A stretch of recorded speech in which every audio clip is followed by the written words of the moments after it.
Billionaire అయిన నయనతారని చిరంజీవి గారు ప్రేమించి పెళ్లి చేసుకుంటారు. ఒక సాధారణ ఉద్యోగి అయిన చిరంజీవి బిలియనీర్ అయిన నయనతారని ప్రేమించి పెళ్లి చేసుకున్న తర్వాత వారికి ఇద్దరు పిల్లలు పుడతారు. ఆ తర్వాత వాళ్ళకి చిన్న కమ్యూనికేషన్ ఈగో ప్రాబ్లమ్స్ వలన వాళ్ళిద్దరు విడాకులు తీసుకుంటారు.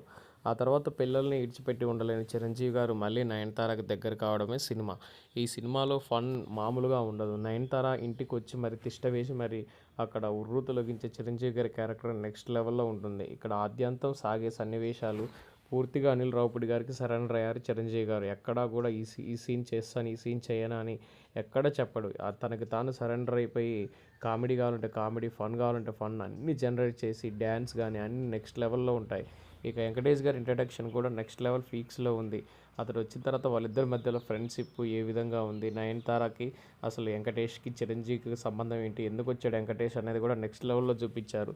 ఆ తర్వాత నయనతార అండ్ చిరంజీవి గారు కలిసే సన్నివేశం నెక్స్ట్ లెవెల్లో ఉంటుంది. అసలు భార్యాభర్తలు అంటే ఏంటి, వారి అనుబంధం అంటే ఏంటి చెప్పే సినిమా ఇది. అనిల్ రావిపూడి గారి డైరెక్షన్. ఎన్నో సినిమాలు క్రింజ్ సినిమాలు తీశాడు కానీ ఇలాంటి నెక్స్ట్ లెవెల్ సినిమా తీయటం ఫస్ట్ టైం అని చెప్పుకోవచ్చు.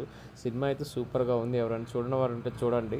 క్రింజ్ సినిమా అయితే కాదు, ఈనాటికి నేటికి అందరూ కూడా చూడాల్సిన సినిమా. ఇందులో కొత్తదనం స్టోరీ అయితే ఏమీ లేదు, పాత రోటీన్ స్టోరీయే కానీ సినిమా అయితే నెక్స్ట్ లెవెల్లో ఉంది. చూసి ఎంజాయ్ చేయండి. Thank you watching my video. Thank you all.